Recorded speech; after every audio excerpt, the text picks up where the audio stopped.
అందరికీ ఉగాది శుభాకాంక్షలు. తెలుగు ప్రజలందరికీ, నన్ను ఆదరిస్తున్న, ఆస్వాదిస్తున్న మీకు, మీ కుటుంబ సభ్యులు అందరికీ కూడా పరాభవనామ తెలుగు నూతన సంవత్సర శుభాకాంక్షలు. దయచేసి నా వీడియోలు చూస్తున్న వాళ్ళల్లా ప్రతి వీడియోని లైక్ చేయండి. ప్రతి వీడియోకి ఆ వీడియో మీద మీ అభిప్రాయాన్ని కామెంట్ రూపంలో తెలియజేయండి. మీ ఫ్రెండ్స్ గ్రూపుల్లో వీడియోలు షేర్ చేయండి. నాకు ప్రమోటర్స్ మీరు మాత్రమే. నాకు వేరే ప్రమోటర్సు, వేరే వాళ్ళు ఎవరూ లేరు. నాకు ప్రమోటర్సు మీరు మాత్రమే. నాకు మీ ఆశీర్వాదం ఎప్పటికీ కావాలి, మీ అభిప్రాయం కూడా కావాలి. అందుకనే ప్రతి వీడియో మీద మీ అభిప్రాయాన్ని కామెంట్ రూపంలో అడుగుతున్నాను. ప్రతి కామెంట్ని నేను చదువుతాను. సరే, కంటెంట్లోకి పోయినప్పుడు తెలంగాణ ముఖ్యమంత్రి రేవంత్ రెడ్డి గారికి నూతన తెలుగు సంవత్సరం ఎలా ఉండే అవకాశం ఉంది అనేది మాట్లాడుకునేటువంటి ప్రయత్నం చేద్దాం. నిజానికి నేను జ్యోతిష్యాన్ని చెప్పను, దాన్ని పెద్దగా నమ్మను. కానీ పొలిటికల్గా చూసుకున్నప్పుడు, పొలిటికల్ ఈక్వేషన్స్ చూసుకున్నప్పుడు ఈ సంవత్సరం ఖచ్చితంగా రేవంత్ రెడ్డి గారికి పాజిటివ్సే ఎక్కువగా ఉండేటువంటి అవకాశం ఉంది.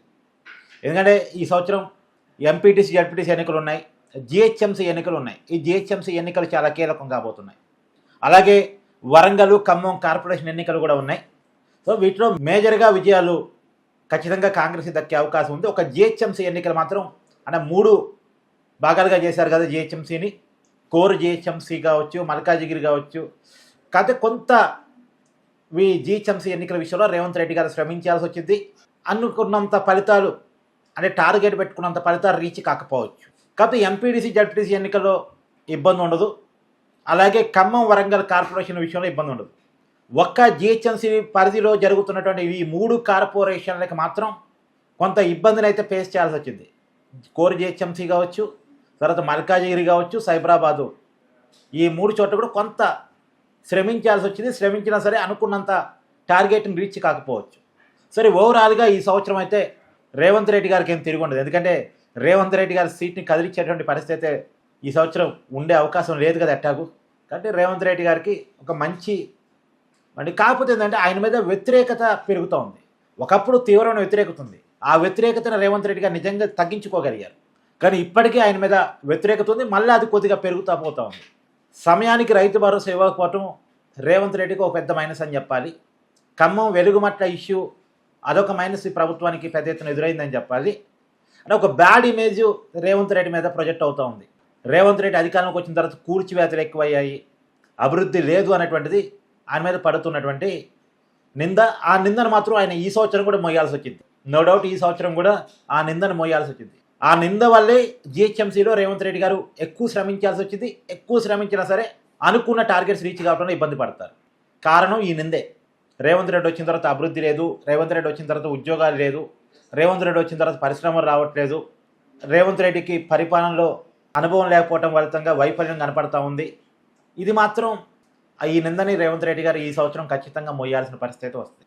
అయితే నిన్న రేవంత్ రెడ్డి గారు ఒక సంచలన స్టేట్మెంట్ ఇచ్చారు. 2034 దాకా నేనే అధికారంలో ఉంటాను, అంటే కాంగ్రెస్ పార్టీ అధికారంలో ఉంటుంది, నేనే ముఖ్యమంత్రిగా ఉంటాను, ఇదే మంత్రిమండలి కొనసాగింది. నిజానికి ఇదే ఎమ్మెల్యేలతో, ఇదే మంత్రులతో, ఇదే నాయకత్వంతో రేవంత్ రెడ్డి గారు వచ్చే ఎన్నికలకు వెళ్తే మాత్రం ఖచ్చితంగా విజయం దక్కే అవకాశం లేదు. ఈ రోజుకున్న రిజల్ట్ అది. మళ్ళీ వీళ్ళలో మార్పు ఏమన్నా సాధ్యమైతే, వీళ్ళు మార్చుకోగలిగితే, పాలనని మార్చుకోగలిగితే, ఎమ్మెల్యేలు కూడా మారితే అప్పుడేమన్నా విజయం దక్కొచ్చాము తప్ప ఇదే పద్ధతిలో వెళితే మాత్రం రేవంత్ రెడ్డి గారి ఆశ అడియాశగానే మిగిలే అవకాశం ఉంది. దాదాపు కాంగ్రెస్ పార్టీ చేతిలో ఇప్పటి వరకు మొదట గెలిచింది 64, తర్వాత కంటోన్మెంట్, జూబ్లీహిల్స్ యాడైని.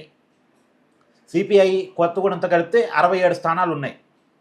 ఈ 67 స్థానాల్లో 40 మంది ఎమ్మెల్యేలు ఓడిపోవటానికి సిద్ధంగా ఉన్నారు. వాళ్ళ మీద వ్యతిరేకత తీవ్రంగా ఉంది. ఇదే నాయకత్వంతో వెళితే మాత్రం కష్టం. ఖచ్చితంగా చాలామంది ఎమ్మెల్యేలు మార్చాల్సి వచ్చింది. లేదా ఎమ్మెల్యేలన్నా వాళ్ళ ఆలోచన ధోరణి ఇంకా ఎన్నికల టైం ఉంది కాబట్టి మార్చుకోవాల్సి వచ్చింది.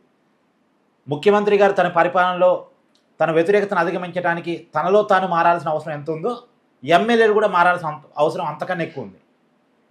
దగ్గర 40 మంది ఎమ్మెల్యేలు, 67 మంది ఎమ్మెల్యేలు, 40 మంది ఎమ్మెల్యేలు. నెక్స్ట్ వీళ్ళనన్నా మార్చాలి, లేదు ఈ కాలంలో వీళ్ళన్నా మారాలి. వీళ్ళు మారితే ఓకే, జనాన్ని దగ్గర అయితే ఓకే. కానీ వీళ్ళు జనాన్ని దగ్గర కాకపోతే వీళ్ళని మార్చేయాల్సి వచ్చింది. మీ అభిప్రాయాన్ని, రేవంత్ రెడ్డి పరిపాలన మీద మీ అభిప్రాయాన్ని కూడా కామెంట్ రూపంలో తెలియజేసే ప్రయత్నం చేయండి. ఈ సంవత్సరం రేవంత్ రెడ్డి గారికి ఎలా ఉండే అవకాశం ఉంది? Thank you.